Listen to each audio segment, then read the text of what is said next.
भूगर्भ रचना महाराष्ट्राची भूगर्भ रचना याच्यामध्ये महाराष्ट्राची भूगर्भ रचनामध्ये आर्कियन खडक 4600 ते 2500 दशलक्ष वर्षापूर्वीचा आहे. आर्कियन खडक 4600 ते 2500 दशलक्ष वर्षापूर्वीचा आहे. ग्रेनाइट नीस शिस्ट याच्यामध्ये असतं. चंद्रपूर गडचिरोलीमध्ये सर्वत्र आढळतो. चंद्रपूर गडचिरोलीमध्ये आर्कियन खडक सर्वत्र आढळतो. भंडारा गोंदिया नांदेड चंद्रपूर गडचिरोलीमध्ये सर्वत्र आढळतो. सिंधुदुर्गमध्ये यात लोह खनिजाचे पट्टे आहेत. धारवाड खडक ग्रॅन्युलाइट डोलोमाइट संगमरवर सिल्मनाइट हॉर्नब्लेंड सिस्ट. धारवाड खडक पूर्व नागपूर भंडारा गोंदिया. पूर्व नागपूरमध्ये जर बघितलं तर सौसर सिरीज आहे. भंडारामध्ये चिल्पी घाट थर आहे. गोंदियामध्ये गोंडाईट सिरीज आहे आणि सौसर सिरीज आहे. उच्च प्रतीचे मॅग्नीज सापडतं धारवाड खडकामध्ये. कोणत्या खडकामध्ये? तर धारवाड खडकामध्ये उच्च प्रतीचं मॅग्नीज सापडतं.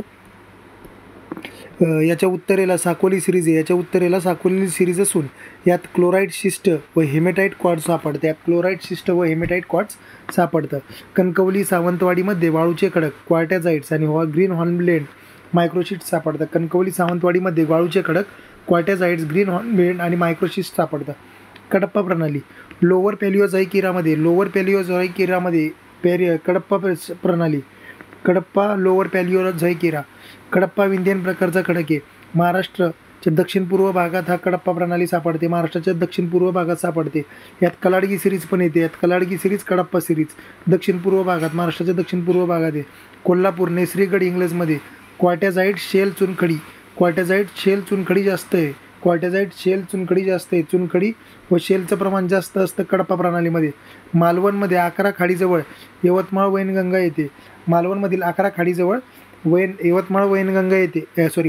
येते.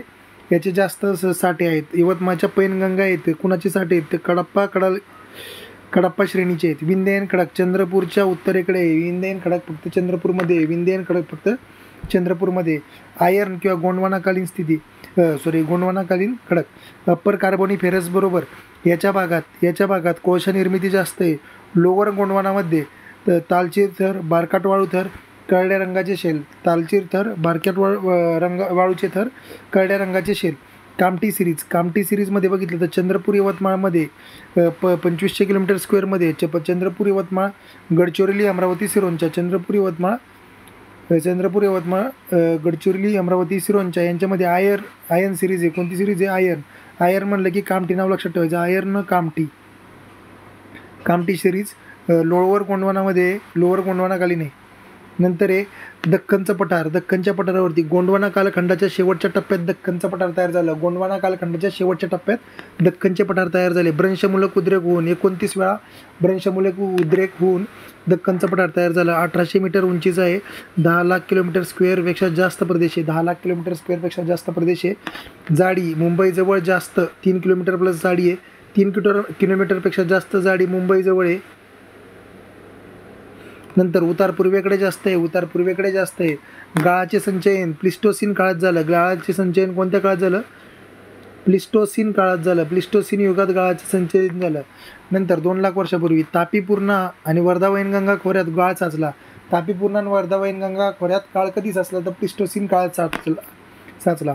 गाळाची जमीन जांभा खडक 4.7% असून 10 लाख ते 2 कोटी वर्षापूर्वी निर्मिती झाली. तापी पूर्णा खडा आणि वर्धा वैनगंगा नदीचे खोरे.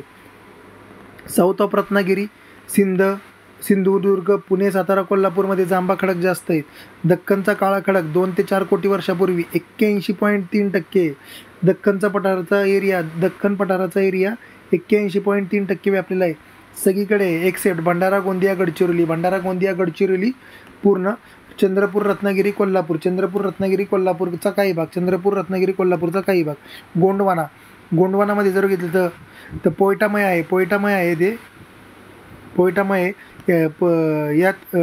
यात 10 ते 20 कोटी वर्षापूर्वी तयार झालेले आहे. 1.5% गोंडवाना खडक 1.5% फक्त. गोंडवाना आणि विंध्ययन खडक 1.5%. विंध्ययन खडक यवतमाळ चंद्रपूरमध्येच आहे. विंध्ययन खडक यवतमाळ चंद्रपूरमध्येच आहे. वालुकामय घन खडक असून 60 कोटी वर्षापूर्वी निर्मिती झालेली आहे. कडप्पा खडक पैनगंगा कडप्पाला पैनगंगा खडक असंही म्हणतात. 150 कोटी वर्षापूर्वी निर्मिती झाली. 2%चे 2% भागात कडप्पा आहे. कडप्पा 2%, विंध्ययन 1.5%, गोंडवाना 1.5%, दक्कनचा काळा खडक 81%, गाळाची जमीन 4.7%, कॅम्ब्रियन समूह 10%,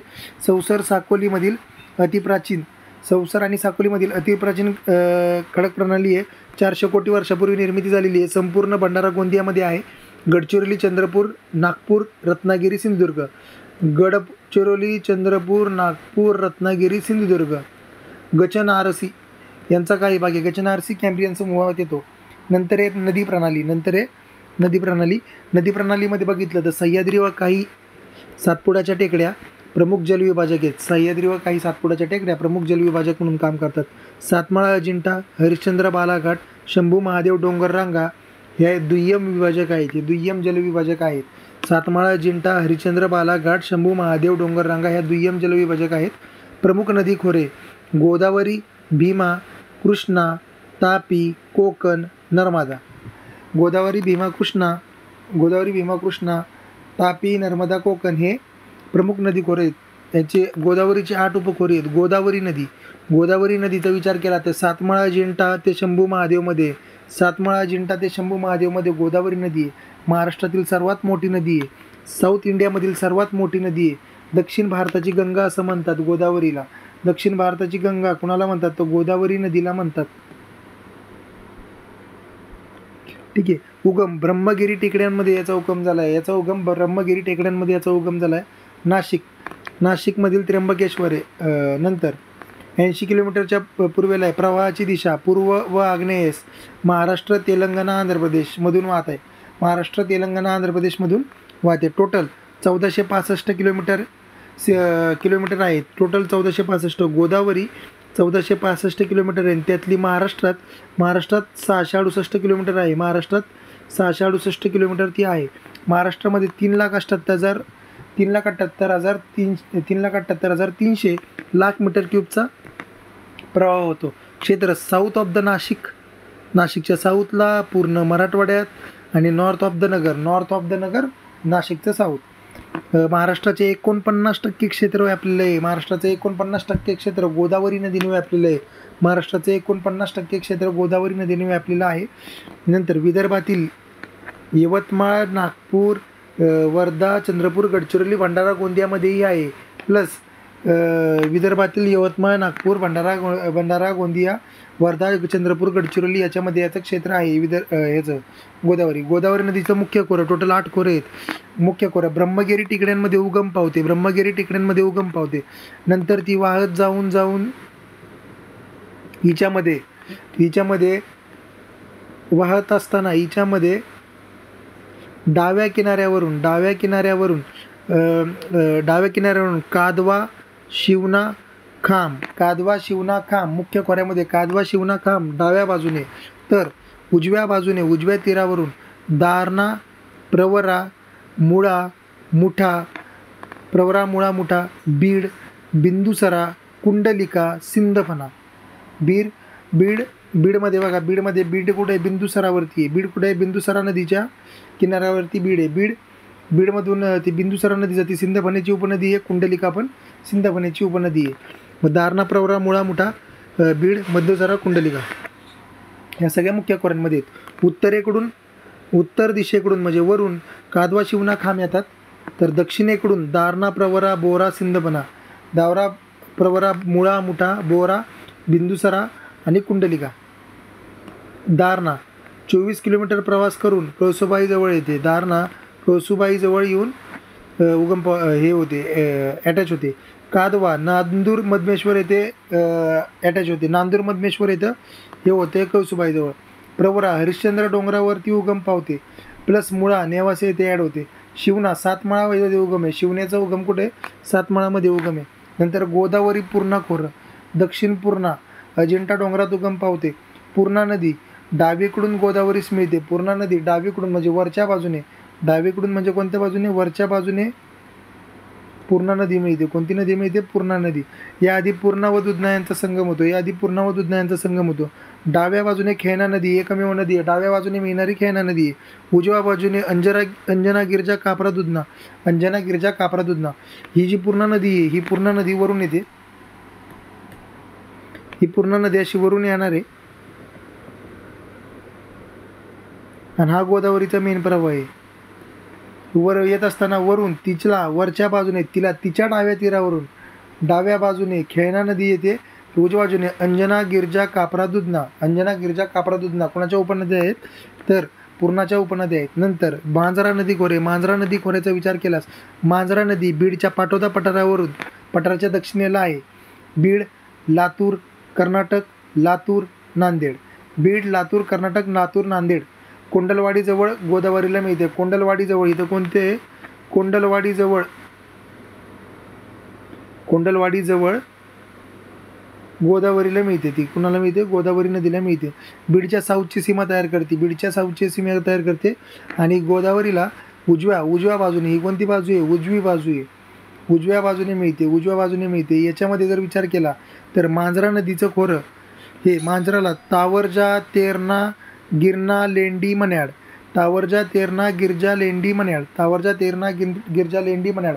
तावरजा, तेरणा ह्या उजव्या बाजूने येतात, तर गिरजा, लेंडी, मन्याड डाव्या बाजूने येतात. तावरजा, तेरणा, गिरजा, लेंडी, मन्याड. तावरजा, तेरणा, गिरजा, गिरणा, लेंडी, मन्याड. ताते गिल्लेम म्हणलं की मांजरा लक्षात ठेवायचे. मांजरा नदीचं खोरं. नंतर नाशिक नांदेडच्या बेसाल्ट खडकातून वाढते, नाशिक नांदेडच्या बेसाल्ट खडकातून वाहते. नंतर पूर्व विदर्भातील नद्या नॉर्थ टू साऊथ वाहतात, नॉर्थ टू म्हणजे अशा वाहतात, ते नॉर्थ टू साऊथ वाहतात. याच्यामध्ये त्याच्या आधी एक राहिलेली आहे पैनगंगा नदी. पैनगंगा नदी औरंगाबादला उगम पावते पण पूर्वेकडे वाहत जाते, अजिंठा टेकड्यात उगम पावतो. बुलढाणा ते यवतमाळकडून वाहत जाऊन बल्लारपूर येथे वर्धाला मिळते. म्हणजे पैनगंगा वर्धाला मिळणार आहे. पैनगंगा कुणाला मिळणार आहे, वर्धा. पैनगंगा वर्धाला मिळणार आहे. ह्या पैनगंगा नदीचा विचार केला तर ही पैनगंगा नदी आहे, कुठे गेला, ही पैनगंगा नदी आणि ही वर्धा नदी, दुसरी वर्धा नदी. पैनगंगा आणि वर्धा नदी एकत्र येतात. ही वर्धा नदी, दोघांचा संगम बल्लारपूर येतो. दोघांचा संगम कुठं होतो, वर्धा आहे आणि कुठे, हे बल्लारपूरचं ठिकाण आहे आणि वर्धा नदी आहे. ह्या वर्धा नदीचा विचार केला तर ह्या वर्धा नदीमध्ये तिच्या उजव्या बाजूने कयाधू ही नदी येते आणि ते कयाधू नदी येते. वर्ध्याच्या उजव्या बाजूने कयाधू नदी येते. तर डाव्या बाजूने पूस, अडाण, आरणा, वाघाडी, खुनी. पूस, अडाण, आरणा, खुनी. पूस, अडाण, आरणा, खुनी. पूस, अडाण, आरणा, खुनी. पैनगंगाच्या उपनद्या कोण आहेत, पूस, अडाण, आरणा, खुनी. पूस, अडाण, आरणा, खुनी. आणि उजव्या बाजूने कोण आहे, उजव्या बाजूने कयाधू. उजव्या बाजूने कोण आहे, कयाधू. उजव्या बाजूने कयाधू नदी. नंतर वर्धा खोरे. नंतर